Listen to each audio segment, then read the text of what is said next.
Welcome to the Yardbird Suite, everyone. My name is Trent Wilkie. On the trumpet, Eric Weiden. On tech, we have Curtis Jacobs. I would like to thank Nico Arnaz, Stephanie Urquhart, Peter Zosky. It's going to be a great night, like my grandmother said to my grandfather. Let's do it. Oh.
And now a reading from the children's version of Moby Dick, as told by people who write children's versions of adult stories.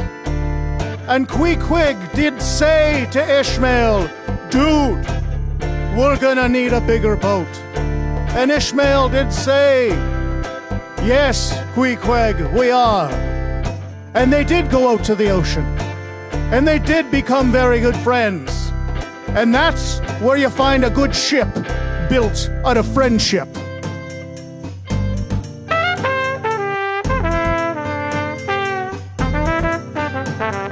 Shipmates, have ye shipped in that ship? Have ye shipped that ship? Is it a shipping ship full of shipping ships? I ship you not.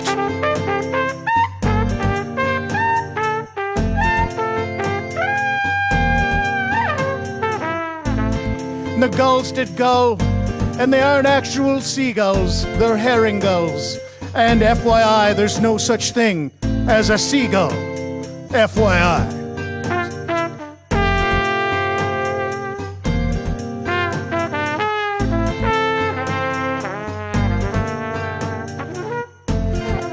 And Ishmael said, "Captain, they're like jackets.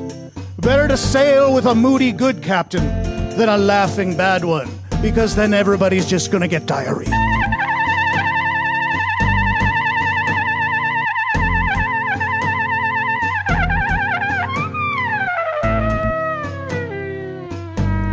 And the waves rolled by like scrolls of silver. And the men on the boat said, "Hey, they look like scrolls of silver." And the scrolls of silver looked like waves, and the waves waved, and the men waved, and everything just got a little weird. And then everybody realized they were super duper seasick. School of fish? Why not talk about an alewife, a flying fish, a shad, a school of herring? If you are a really big white whale, bite here, said the hook. An anchor, an anchor, an uncle core, a core of uncles, a coral seagull of a coral reef, and the harpoons did harp, and the fish did wail, and the whale did say that.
Eric, I'm gonna need a new face because you're melting this one off. This is a true story. Many moons ago, there was people calling other people saying that they were the Canadian Revenue Agency. And they would call you and tell you that, ooh, you have broken the law. And you need to call us back immediately at this number, or by George, we're gonna get the cops on your butt. Now, I'm not an overly smart person, but I can smell a fart in a car, and that CRA scam was a fart in a car, I can tell you that much. So I decided one of three things. I'm bored. The other two things had something to do with I ate some bad pizza and that it was a Thursday night. But they don't really make sense to the story I'm telling right now. So what I did was I called the number back. And the person on the other side of the phone said to me, "Oh yeah, you're in big trouble. You didn't file your taxes. We're calling the cops. We're calling the RCMP. We're calling God." And I said, "Oh, I didn't mean to phone. I didn't mean to. I knew I meant to do my taxes. I'm just so sorry. Please don't call the cops." And then I said, "Whoa, whoa, whoa, whoa, whoa. This is about my taxes?" And they said, "Yeah, that's why we're calling the cops. It was about your taxes." And I said, "Oh, I thought you were calling the cops about something else." And they said, "No, it was about your taxes." And I thought you were calling the cops because of the bodies I buried in the woods." And then the person on the other side of the phone got a little confused, and I said, "Because I've been burying bodies all over Edmonton, and I thought you were going to catch me for that, and I just feel so happy that this is just about my taxes." And then I went into great detail about where I hid the bodies and how many bodies they were and what I did to them, and well, the person on the other side of the phone got very frightened and they hung up. They hung up so fast that it was in mid-sentence, and I was like, "By golly, that's pretty rude." So I called him back and I said, "Hey, I wasn't done. I buried a body here, I buried a body there. Now I know that the poor person was just trying to scam me out of thousands of dollars, and hey, people gotta make a buck. But I wasn't gonna let him off the hook so easy." And I went into great detail again about the bodies and how I felt that there were demons in me, and I was just so thankful that this was just my taxes. I could go on killing. And I asked him his name, and I wanted to write poems about him, and I thought that him and I could run through the woods together and wear big, beautiful blue dresses and skip through apple orchards. And he hung up again. But I'm a difficult person sometimes to get along with, so I called him right back. And I sang the whole solo to Freebird until they hung up again. And then I called back, and I called back, and I called back.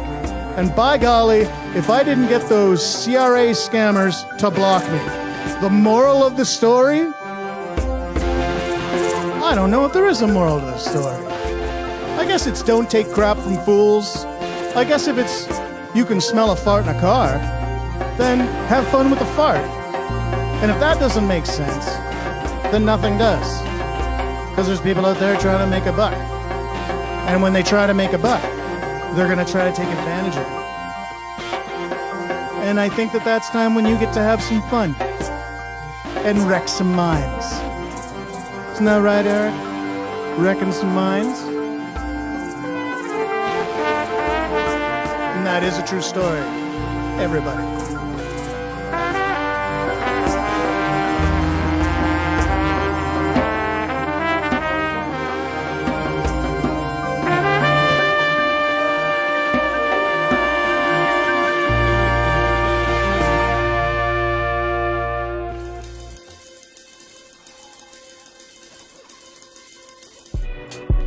I'm turning 45.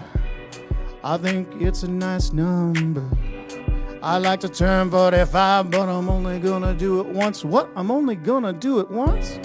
I turned 16 3 times. I turned 19 twice. But I'm only gonna turn 45 once, so I'm gonna have a great big barbecue. I'm gonna invite all my friends, and they are gonna invite all their friends, and there's gonna be a lot of people there. We're gonna eat a lot of barbecue. We're gonna have different types of meats. But Gary from marketing, I specifically said Gary's not allowed to come. And if Gary shows up, the party's over. Nobody's getting my lucky deer meat. Do you guys get it? Nobody's getting anything. Not the cheesies. I made a really good guac that nobody's getting. Nobody is allowed to see my collages in the basement. You only turned 45 once. I'm gonna have a backyard party. I got a really nice brick barbecue. I made it myself. Brick on brick. I laid brick on brick.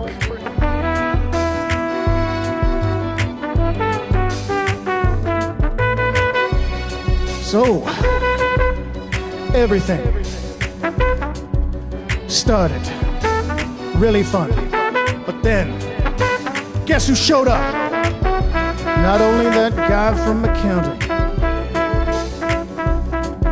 but he brought all his friends, his roller hockey friends. People still do that. I didn't even know they made those pucks still with the bearings in them. I almost said that the party's off. I almost put out the fire. But there was too many people in my backyard. Plus, my neighbors didn't complain. They haven't complained yet. So, I brought out the homemade sangria, which I'm not allowed to have. I know. That's a brown note if I ever heard one. It was made in my house. It's called homemade sangria. Then everything started to get really weird. Maybe the guac was bad, maybe the sangria was bad, maybe the meat was bad, maybe the things I ate was bad, but I felt like everything was changing color around me and I didn't know what's happening, and I started to fall down and I started to get up. then, more people started to show up. People I didn't know, I didn't even know that I knew. And they had big beards and long staffs, and they started pulling roots out and making potions. And I swear to God, I saw a portal. Somebody opened a portal in my backyard. And I said, who opened the portal? Someone here is going to tell my wife about the portal, because I was told no portals, no deer meat, no sangrias, the home guac. That was it. Don't turn 45.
I used to live in the woods. I'm not kidding. I used to live in the woods. I was a wilderness guide. I was paid money to live in the woods. And at nights, it would get a little creepy. Not really creepy, but really, really, really creepy. Now, as people who lived in the woods, living in the woods, people would come from all over the world, and we would take them out on canoe trips. We would take them on winter camping trips. We would take them all over northern Ontario. We would take them all over the place. We would take them everywhere where there were trees and wilderness. We would take them everywhere where there wasn't people. And it was fun, and they would pay us a lot of money for that. But when the guides got together, we would tell each other stories about old cabins and old things and weird things. I found a sword in the woods once. It was an old, gosh, I don't even know. It was just metal, but it was a bayonet. I think it was like a World War I rifle bayonet. What is that doing in the Ontario woods? I don't know. But it was real. I gave it to my dad. Anywho, we would go into the woods, and when the guides got together, we would tell each other stories about the things we found. One of the stories I was told was about an old cabin where they found a man in it who had been, oh gosh, he had passed away probably many, many years ago. But they found his face leaning against the window. And they found him there. And they didn't know what it was, but they had nailed things all through the inside of his cabin. And when we called the helicopter came in and they took out the corpse, and the helicopter guy said, "That's the scientific term, by the way, helicopter guy. Don't worry, I got it covered." The paramedic who came with the EMS said that the guy had been nailing fried eggs to the inside of his cabin. Cabin fever is a weird thing. Living in the woods is a weird thing, especially when you do it a lot, especially when you do it on purpose. Now, I have my own story about the woods, and my story starts with something that sounded like a Tyrannosaurus Rex. I was in the wood with a journalist from the UK. This was 20 years ago. She was doing a story on the company that take people into the woods. And we went into the woods, and it was just her and I, because she wanted to do a very personal story. So I took her to all the hot spots. She wanted to see a moose. We never saw a moose. We just saw lightning and rain and thunder, and it was gorgeous. But at night, we heard something that I never heard before. And I just remember walking out into the trees.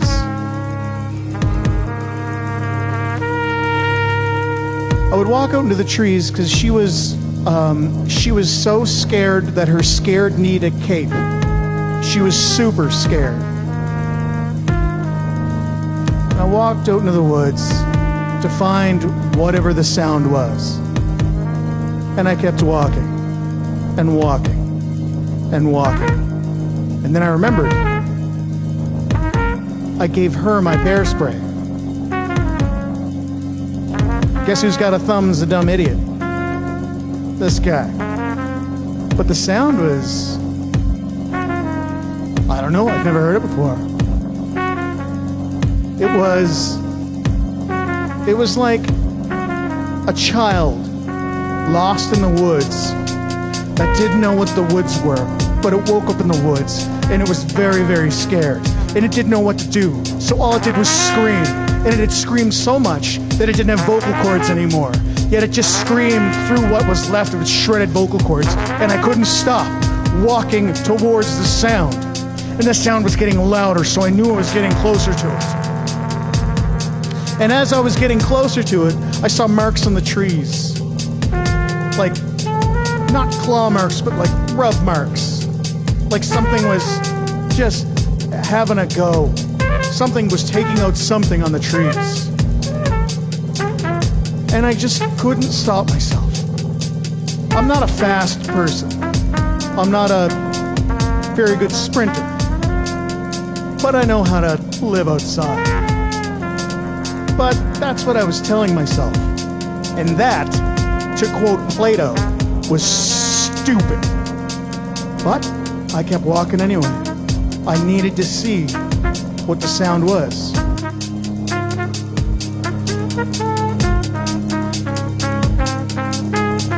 And then I found it.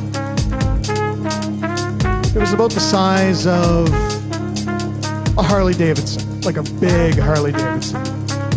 And as I came upon it, it turned and it looked at me. Now this animal is something that when people have tried to describe what it sounds like, they said it sounds like a child screaming in the woods so much that it has shredded its vocal cords. And what it was a lynx.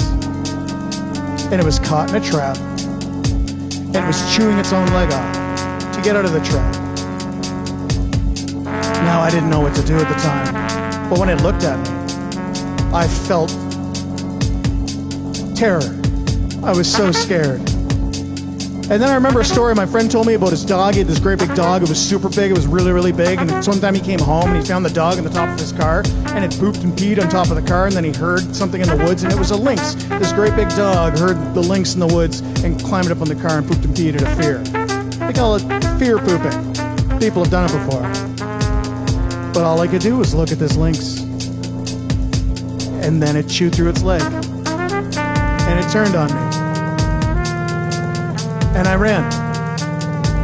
I ran so fast and so hard that I puked.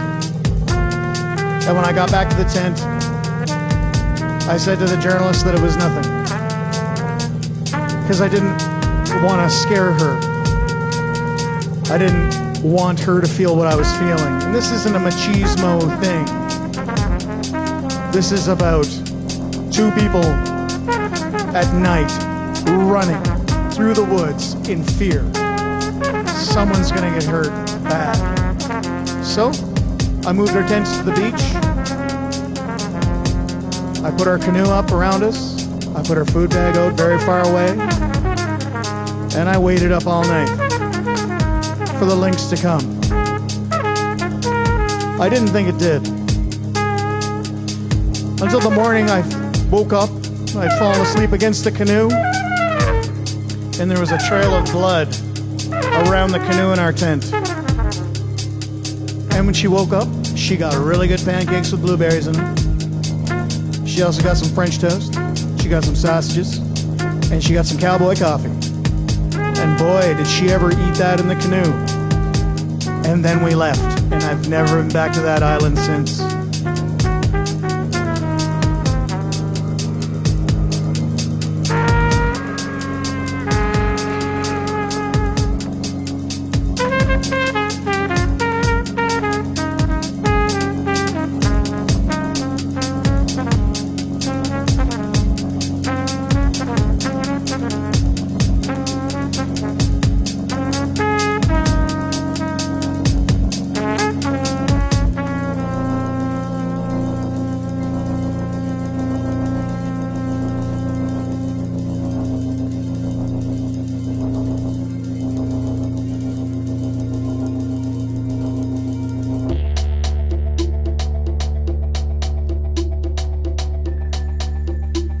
Hey, Eric.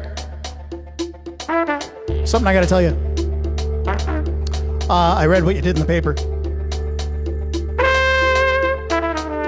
Yeah, I made it to the paper, man. So, what did he say to you?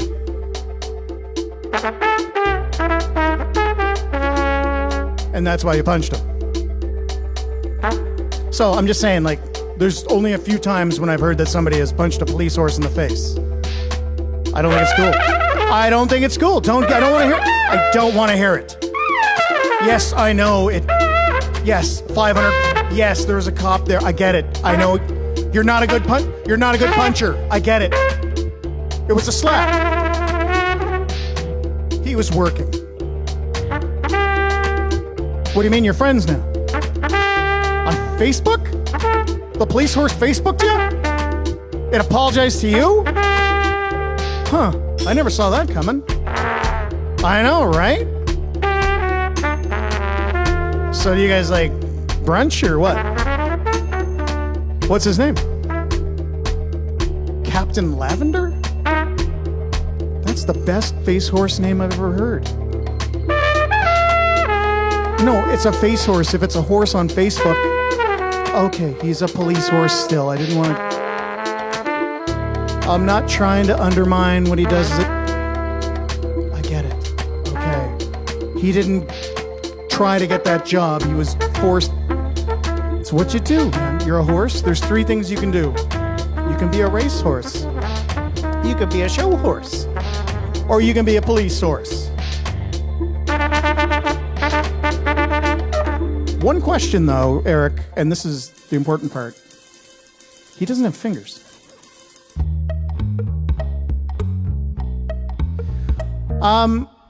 When I was 15, I saw the weirdest thing I think I ever saw, and it has ingrained itself in my mind. I was outside this small little building. My parents owned a hybrid store slash house. Our house was on the back. And I saw this guy on a motorbike. He was doing a papa wheelie, as we called him. Papa wheelie. And then a car hit him. And he wasn't wearing a helmet. He wasn't wearing any type of protection. But he flew off the motorcycle and flung upside down and actually landed on his feet. I poop you not. And he just sort of looked around, and he looked at me, and he looked at the kid looking at him who was up on his porch with his mouth agape, and he looked at the guy in the car as he stood at the car, and the bike was totaled. The bike was like a wreck. And he just sort of like looked around, and it was like, man, I wish that there was like 20 years in the future where they had some sort of YouTube where someone would have filmed that. And then I would be the Greek god of Papa Wheelies. He didn't say that because he's not from the future. He didn't travel back into the past and then try to create the future. But I'm just saying, it was the weirdest thing I've ever seen.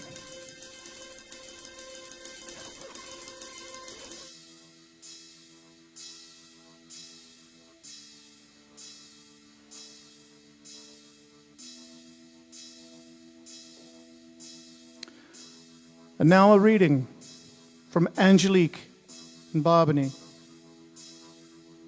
This may get a little hot, so if there's children's watching this, don't let them. Because the descriptions, and I went over this for science several times, and my gosh, does it work in alliterative sense. Not alliterative, like an alliteration, like when things start with a, no, like an alliterative, like literally.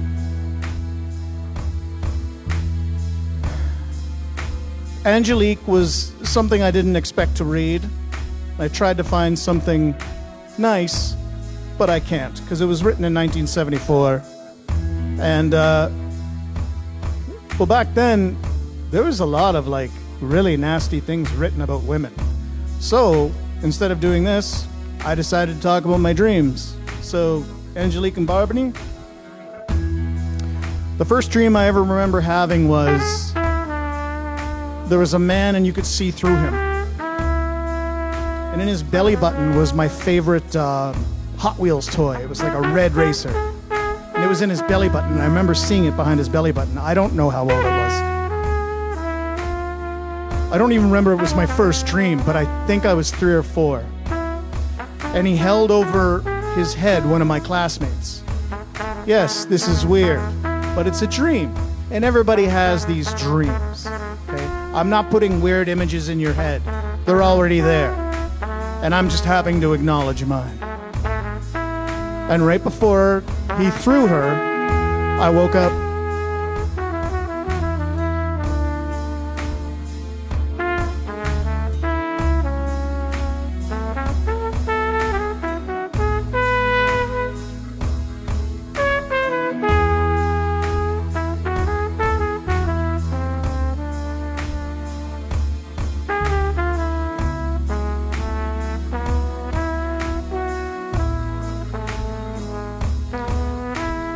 Second dream, I was 18. I started taking Prozac. So I'll be 45 in a bit. So back when Prozac was brand new, I started taking it. One of the side effects was severe nightmares. I remember one night waking up to my room breathing. It was just like a lucid dream. The walls were coming in on me. And in the corner of my room, I saw a man in a clown mask. And I'm not afraid of clowns. I can watch the crap out of it. It's scary, but I can watch the crap out of it. But he started looking at me.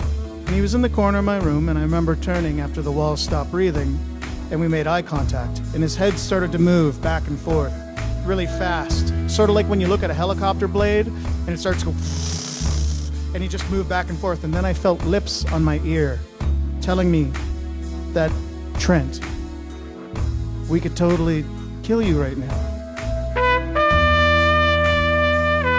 But then where would we hide the body? And then I woke up.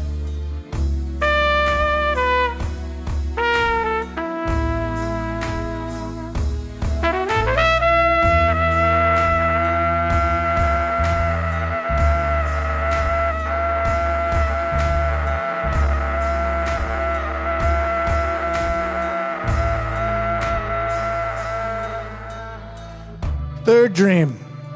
I don't have a good relationship with my parents. I had a dream one night that my father had died, my adoptive father. I'm adopted. And I was at his funeral, and my mother, my adoptive mother, was telling me a story about him from the podium, as you do in a eulogy. And I felt an immense just sadness come over me in my dream, and I was sobbing openly in my dream. And my mother was telling me things about how much he loved me and how much he cared for me. And then I woke up, but here's the rub. I woke up and mourned my father, but then realized that it was a dream, and also realized I'll probably never see him again. So I mourned him twice within the passage of 2 minutes. But then my daughter, my 3-year-old daughter, came down and she hugged me. And that's something that I can't even dream about because it was just so beautiful.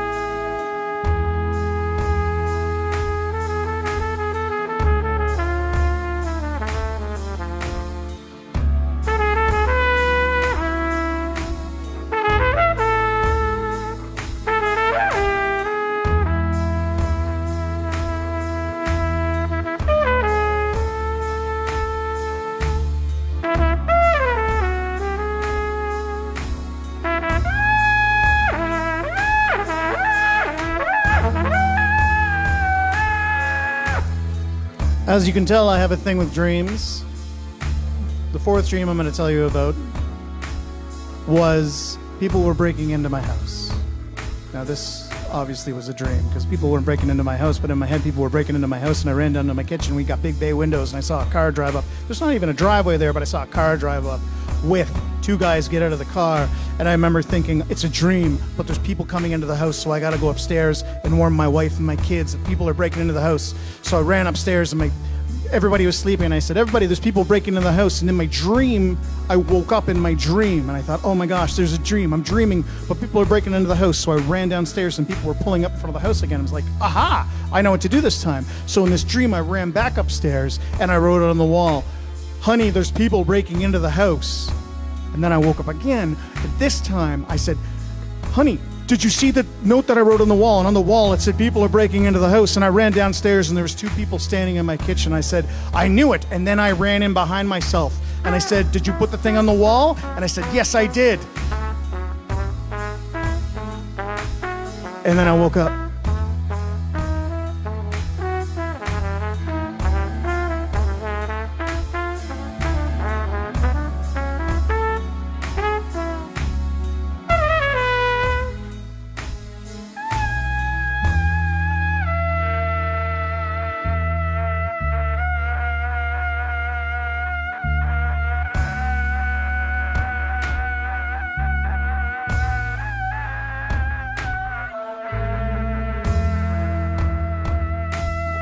Another dream that I had that I can never forget, and I don't remember when it happened, but the image will always stay with me. And this image isn't a new image, and I don't know why it's in my head. But I was in the water, and I was sinking. And as I broke below the surface, because I'd fallen off a bridge, I realized that people under the water had been chained to the bottom, and they were all floating. But they weren't dead, they were just floating there, looking at me, sinking. And as I sank, I stopped being scared. And as I looked at them, they weren't scaring me. And I just landed and sat on the bottom of this lake, ocean, sea. And I felt calm. And I felt wonderful. And I didn't breathe the water, I just stopped breathing. And I looked up at them, and they just sort of went with the water and the waves and the kelp. And the fish went around them. And as the fish went around them, they just ignored them. They had become part of the water. They'd become part of the ecology of that water. Was I scared? No. I should have been, but I wasn't. And then I woke up.